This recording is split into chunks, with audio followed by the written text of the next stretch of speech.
Você já ouviu falar em,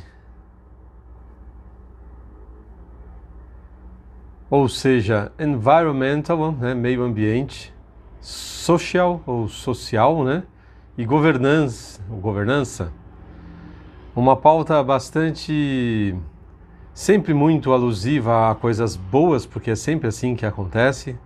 O mal, quando age no campo da política, ele age sempre com eufemismos, sempre com palavras doces para fazer parecer bonitinho, o que muitas vezes vai se tornar lá na frente um grande inferno. Não sei se é o caso dessa nova tendência, vamos dizer assim, mas vale o alerta. Sempre que eles vão distribuir a população, a força, eles usam eufemismos como redistribuição, é sempre uma palavrinha doce ali para aliviar o peso do que eles estão fazendo, né? E aí, só para você ter uma ideia aqui, é um tipo de trabalho aí sendo feito voltado para as empresas. Vem uma ideia aí de função social da empresa. A maior função social que uma empresa tem é gerar negócios, gerar emprego, comprar, vender, produzir. Quando começa muita papagaiada, eu desconfio. Eu não estou afirmando, eu só estou dizendo que eu tenho o direito de desconfiar. Lembre-se que a agenda da 2030 da ONU também tem uma pegada assim, lá, práticas sociais, governança adotadas de forma eficiente dentro de uma estratégia bem definida, né? É, a gente sabe o que acontece muitas vezes com ideias aparentemente muito boas, e que no fundo acabam trazendo muita desgraça para os países, para a empresa, para as pessoas. E a ONU, por exemplo, foi criada por um espião russo, um espião americano, né? Um cidadão americano que, quando foi falar do assunto, disse: eu só fiz o que me mandaram.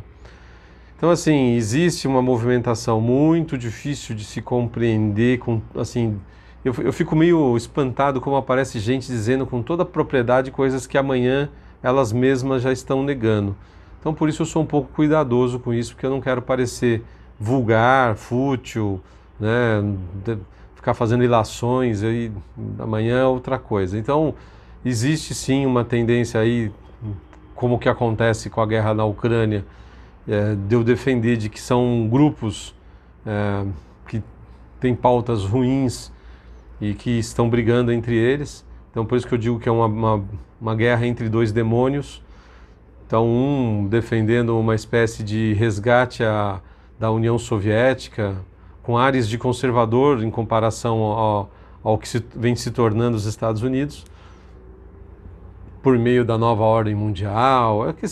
Você tem que ler, cara. Sinceramente, tem livros bons, referências sobre o assunto. Você pode duvidar, mas se você não ler, não pesquisar, aí você vai ter que acreditar na conversa de algum larápio aí. Então, existem livros falando muito a respeito, eu já mencionei aqui no canal. Então, assim, quando você vê pessoas já falando nessas coisas e tentando capitalizar, né, tirar proveito, ter uma imagem, faz palestra sobre ESG, né, meio ambiente, social e governança, desconfia. Pauta da ONU, eu desconfio. Eu tenho o direito de desconfiar. Estou dizendo que sempre, você lê lá a Agenda 2030, um monte de coisa bonita. Mas nas entrelinhas fala-se lá em governo mundial, interferência, né, na soberania dos países. Lembre-se que tinha dinheiro aqui da Noruega, em que os caras, nos governos anteriores petistas, assinaram lá que o Brasil não tinha soberania sobre o dinheiro. Dinheiro no Estado brasileiro, por meio de ONGs, e não tinha soberania no uso do dinheiro.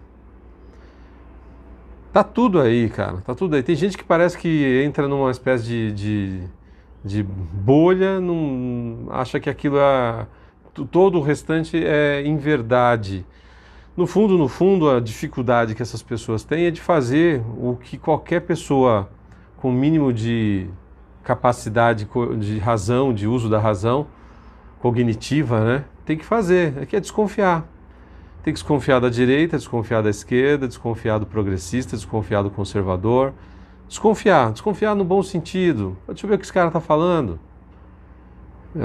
Às vezes você tem que ouvir coisas absurdas, né? Essa semana aí o ex-presidiário falou umas baboseiras assim tremendas. De vez em quando eu coloco naquele canal Globo News, dá vontade de vomitar. Otávio Guedes, então, meu amigo do céu, que manipulador assim da linguagem, da palavra, sempre tentando criar um eufemismo, uma metáfora, botando apelidos. Mas você tem que assistir, porque ali você vê se o cara está falando a verdade ou não. Você tem que desenvolver essa habilidade, tem que tentar ao menos. Mas tem gente que se cerca numa bolha e depois o negócio está ali na cara. Você vê, na década de 90, Olavo de Carvalho falava do Foro de São Paulo, diziam que era a teoria da conspiração. Por isso que depois de algum tempo muita gente acaba venerando o cara, porque o cara foi meio que não só um guru, mas ele anteviu certas coisas, né? O cara tem uma visão ali e que depois se corrobora verdadeira. Então como é que você vai ignorar? Enquanto todo mundo estava massacrando o cara. E aí você olha para aqueles que estavam massacrando o cara e fala, qual o interesse desses caras? Então cria-se todo um aparato da mentira, como já falei aqui da aldeia Potequim, em que tudo é mentira, tudo é uma encenação. No livro do Bezmenov, esse aqui, ó, que eu recomendo para você. Aliás, se você não leu Bezmenov e você não leu Pachepa, Mihai Pachepa, com desinformação, você não sabe quase nada do que é a cultura russa, da desinformação, da mentira.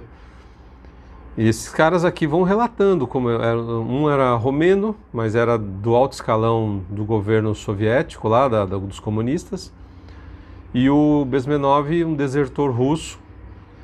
O cara conta em detalhes, está tudo ali. Você precisa acreditar em 100% do cara diz? Não, mas se você não for capaz de ler um livro desse, desconfiar, se você não leu Peralva e não desconfiar, e olha que o Peralva ainda tinha uma visão romanceada no final do livro dele, de dizer que o retrato, se eu não me engano, é o nome do livro, de dizer que ainda tinha alguma solução para o socialismo, que na verdade eles estão há 150 anos nesse sonho ridículo de achar que o problema é que não foi ainda implementado do jeito que eles imaginavam. Eles se reinventam a cada 15, 20, 30 anos, né? Você vê que a política hoje do lumpen proletariado, que são os mendigos, os artistas, os bêbados, os ladrõezinhos, que eram totalmente desprezados por Che Guevara, Castro, Lenin, Stalin, até o próprio Marx já falava mal desses caras, achava os caras uns lixo.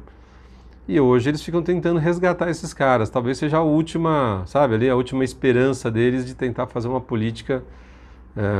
E que, por um lado, você não tem que ter uma ação pública ali, você tem que ter uma ação, um trabalho social para esses caras. Não sou contra. Mas da maneira como eles fazem, é tudo um mecanismo para te ludibriar. Então, assim, fique atento. ESG. Começou a falar de Agenda 2030. ESG, você acende a luz vermelha. Idiota útil para bancar e continuar fazendo o papel de idiota útil, tá cheio. E às vezes o cara não é idiota útil, às vezes está ali tirando o maior proveito possível daquele negócio do momento.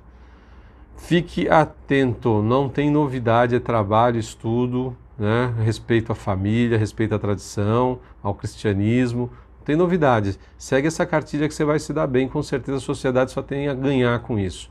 E cria-se coisas novas em cima dessa base, que é a base da lei natural. Sem novidade. Qualquer tosco que falar outra coisa está mentindo, distorcendo, está dando uma visão absurda para você do que é a realidade.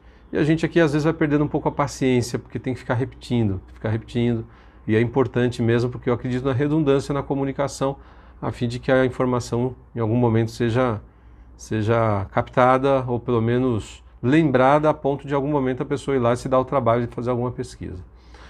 Se você não for inscrito aqui no canal, se inscreva, muito obrigado pela tua presença aqui. Se você gostou do vídeo, dê um joinha.